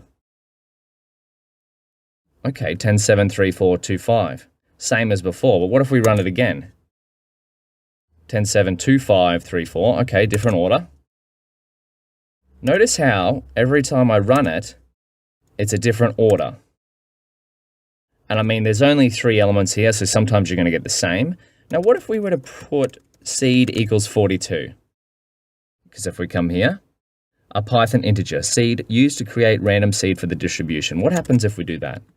Seed equals 42. Seed equals 42. We get still different results. So what if we did tf.random.setSeed42? Okay. 10, 7, 3, 4, 2, 5. 10, 7, 3, 4, 2, 5. 10, 7, 3, 4, 2, 5. Okay. 10, 7, 3, 4, 2, 5. Now we're getting the same order? That's quite confusing. So how might we figure this out? If we come back here, seed, we set that to 42, but we didn't get the same results. So seed, it says here, used to create a random seed for the distribution C, TF random seed for behavior. Okay, so let's click on that. Here we're kind of pulling the thread of what our problem is. We're trying to figure out how to set random seeds or random operations in TensorFlow. So operations that rely on a random seed actually derive it from two seeds, the global and operation level seeds. So I think this one might be the global level seed, and this one might be the operation level seed because it's a part of an operation here. That's my intuition. Now, its interaction with operation level seeds is as follows. Okay, so we've got 4 rules here. I'm not going to read these out, but what I want to do is put this here, and I want you to start exploring or start practicing. So this is your homework for this lesson, so this one can be here. If you see this symbol here, this means exercise. So exercise, we're going to go read through TensorFlow documentation on random seed generation and practice writing 5 random tensors and shuffle them. That's your takeaway for your homework for this lesson. It's all right. If you want to skip over that and just go straight to the next video, you can. But to really understand the concept of TensorFlow creating tensors, just go through and try create maybe 5 different tensors here with TF constant. Then shuffle them. Then try to get the reproducible shuffled order using TF random set seed and a combination of seed. And then figure out, just see what happens. If in doubt, run the code. You can't break it. So have a practice of that, and I'll see you in the next video. We'll see a few other ways to make tensors. In the last video, we went over the concept of shuffling the order of elements in our tensor, and we tried it out a few times, but we ran into some problems using the global random seed and the operation level random seed. But the main intuition behind shuffling the order of tensors is that if we were trying to build a food image classification neural network, and we had 15,000 images of food, 10,000 images of ramen, 5,000 images of spaghetti, and our neural network, all it saw was the ramen images first, the patterns that it learns may be too aligned with what's in a ramen image rather than a spaghetti image. So that's why we might want to shuffle the order of our images so that the patterns that our neural network learns are tuned to both kinds of images throughout the entire training cycle. So let's go back here. We also left off, last video was full on. We left off with an exercise to read through the TensorFlow documentation. Again, the first few times, or the first probably 100 times you read through the documentation, you might not fully understand it, but with a lot of practice, you'll start to get the concepts. And so what did you find? Did you try to create 5 random tensors and shuffle them? I'll tell you what I found. After reading these rules, number 4, I think, is what relates most to us. It says, if both the global and the operation seed are set, both seeds are used in conjunction to determine the random sequence. Okay, so if we come back here, if we set tf random.shuffle, we try to shuffle so this is the operation level seed. So if we run that, okay, we get a different order each time. But then, if we set the global random seed, what do you think is going to happen? So we'll go here, global level random seed, operation level random seed. Do we get the same order every time? 10, 7, 3, 4, 2, 5. 10, 7, 3, 4, 2, 5.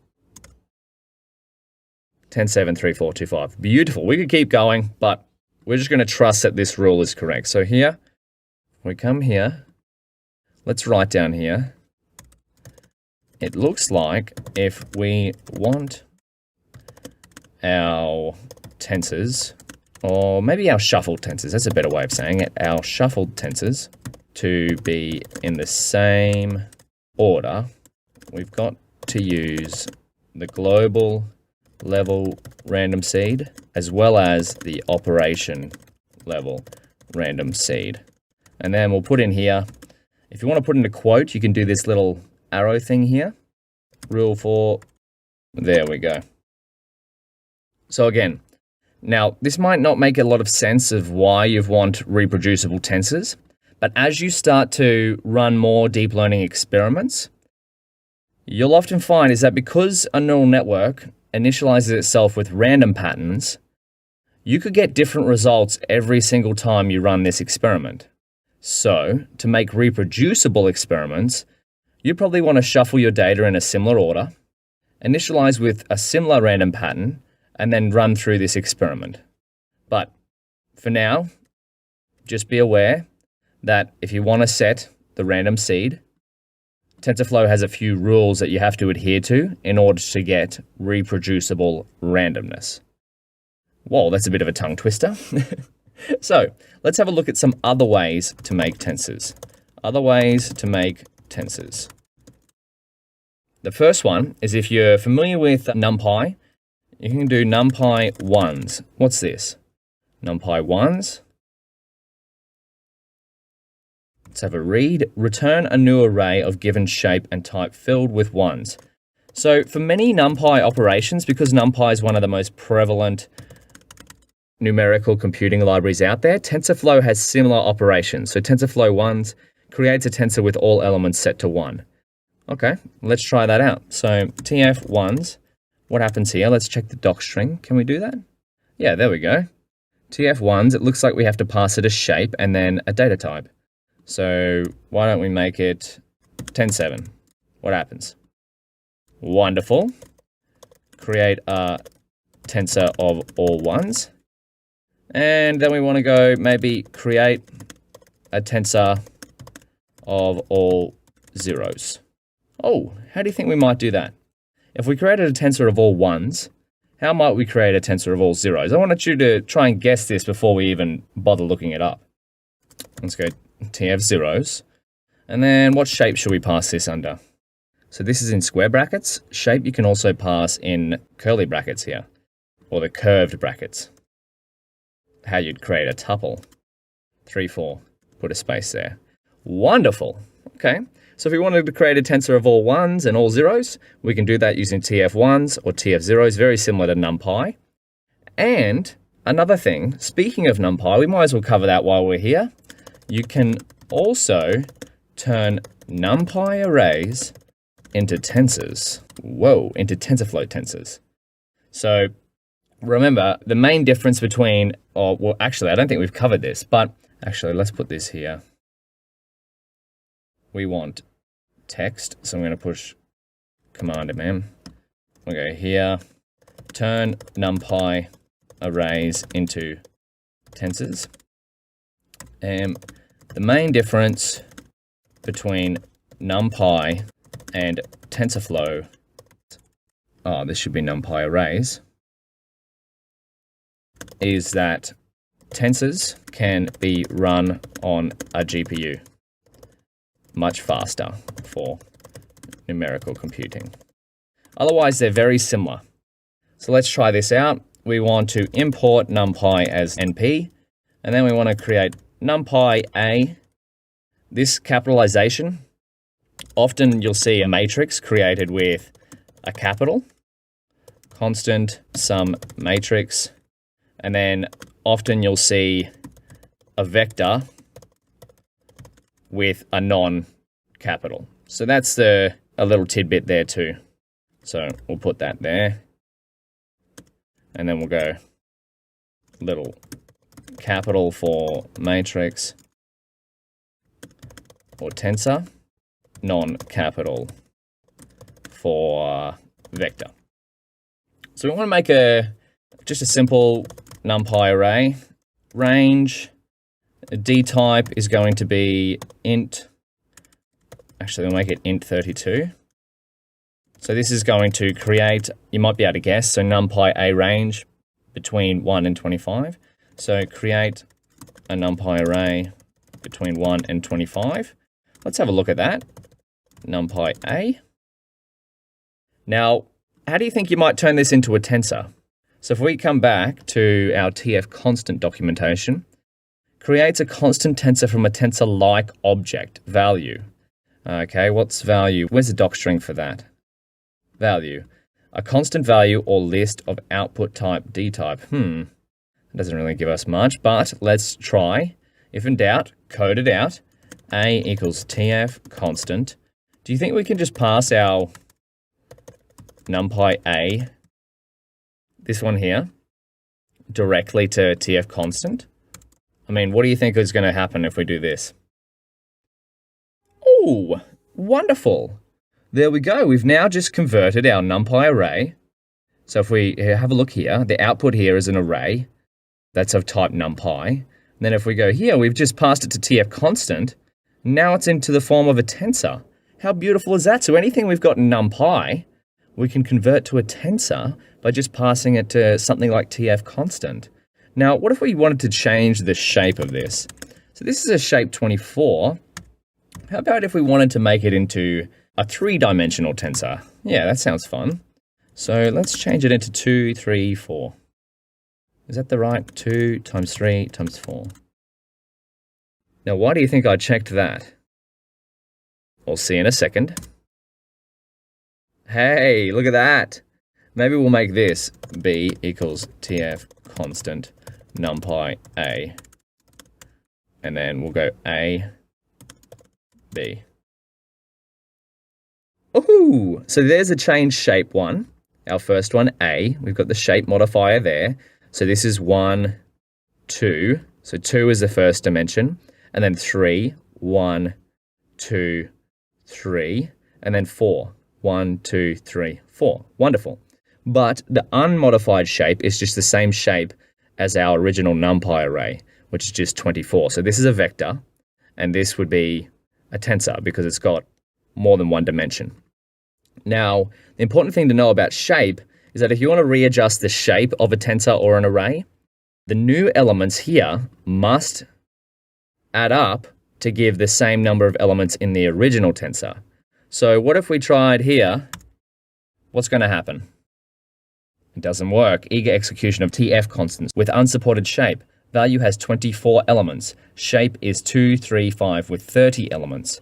So if we go here, that doesn't work. We go there. Wonderful. We need it to equal 24. So what about 3 times 8? Let's try that. 3 times 8. We're kind of getting a little bit ahead of ourselves here with this reshape. Oh, look at that. Beautiful. So 3 times 8 equals 24, so that works.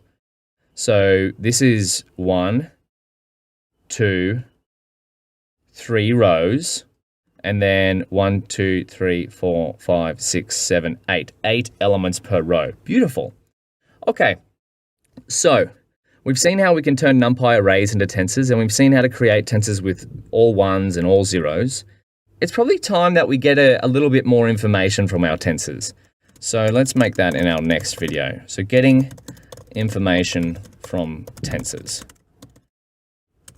All right, so have a play around, create some NumPy arrays, turn them into TensorFlow tensors, and then try to adjust their shape so they fit into a different size. And then you could even check the number of dimensions of A.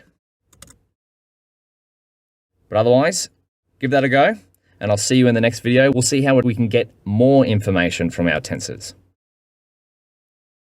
We finished up the last video checking out how NumPy arrays, which are a very common form of representing numerical data, can be used or actually also converted into tensors. And the main difference being between a NumPy array and a TensorFlow tensor is that although they may store the same information here, so this array here, NumPy A, has the numbers 1 to 24, and this tensor here, B, has the numbers 1 to 24, is that because this one's in a tensor format, it can run on a GPU, which we'll see later on in the course is a lot faster than a non-GPU chip at finding patterns in numerical data, that is. Let's have a look at how we'll get a bit more information from our tensors. But before we do that, I just want to show you a little tidbit. So I took a break after this lecture and came back to my notebook. And what happened was the runtime disconnected. Now you can't see it here, but we've got a green tick saying we're connected. But when you disconnect in Colab, you might find that, oh, it's still there. But if the memory has gone, so for example, if we did A and it told us that A didn't exist, what I like to use is go to runtime and then run before. What this is going to do is run every cell before the current cell, meaning if we've instantiated some variables such as numpy A, those variables are going to get reinstantiated and TensorFlow is going to get re-imported, etc. We don't necessarily need to do it now because, or in my case, because it seems that Colab has remembered my variables. But if you do come into that case, go runtime, run before, and as you'll see, all the cells here are going to run. Now they run pretty quickly. We get the same error we got before, but then we can just go Shift Enter, run, keep running down to where we were. And then all of the variables we've been working with will be reinstantiated. Wonderful. So with that being said, let's get back to our getting information from tensors. There will be times where you want to get different attributes of your tensors. Let's have a look. Let's have the following vocabulary at least. So we want shape. These are the most important tensor terms. Axis or dimension. And then you'll also want the size. So if we come here to our keynote, we'll have a look at how to do those in code in a minute. But if we go on to the next slide, these are some of the main tensor attributes here. So we've got shape, axis or dimension, and then size. And the meaning here, the shape is the length or the number of elements of each dimension of a tensor. And we can get that by going tensor.shape. The rank, the number of tensor dimensions.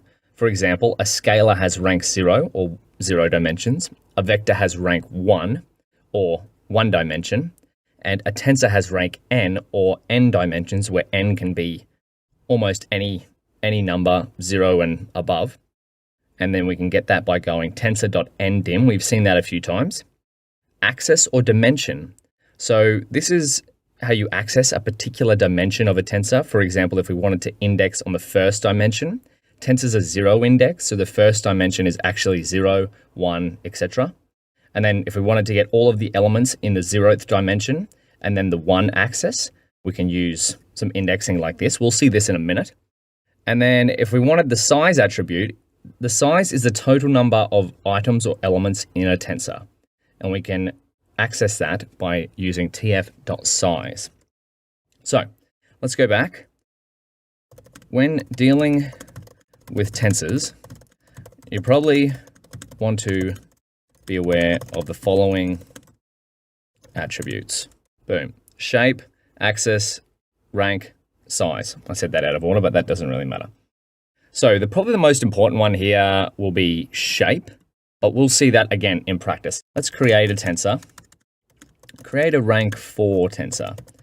Now, if I say rank 4 tensor, if we come back here, what does that mean? Rank. The number of tensor dimensions. So what might that look like? We want 4 dimensions.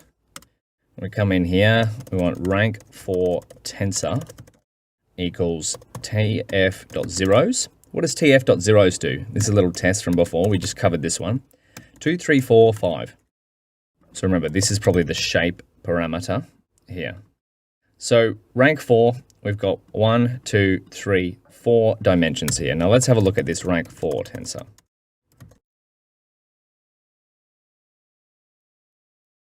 Beautiful. Now this is all zeros. So if we see here, this is 1. So this is the first axis. This is 1, 2. Then the next one is 3. So we've got within the 1 and 2, we've got 1, 2, 3. Now this will take some getting used to. The only reason I'm able to sort of deduce which is which of these elements here is because I've had a lot of practice writing different tensors. Now if we look at 4, within the 3, so 1, 2, 3, we've got 1, 2, 3, 4. And now we've got 5. So within the 4, 1, 2, 3, 4, we've got 1, 2, 3, 4, 5. Now, as we'll see later on, I know I keep saying later on, we're getting the fundamentals down pat here, is you'll probably spend most of your time dealing with lining your shapes of your tensors up. When you pass a tensor into a neural network, it typically has to be in a certain shape, and then the output tensor that comes out of a neural network, so in other words, the patterns a neural network has learned, the tensor again has to be in a certain shape. So it's good to be able to deduce different elements of a tensor by its shape. So if we wanted rank for tensor, let's get its 0th element. What does that look like?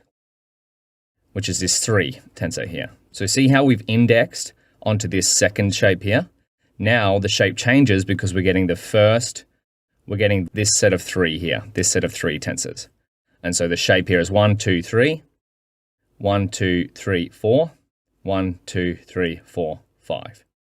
Again, it'll take quite a bit of practice to get used to that, but that's just a brief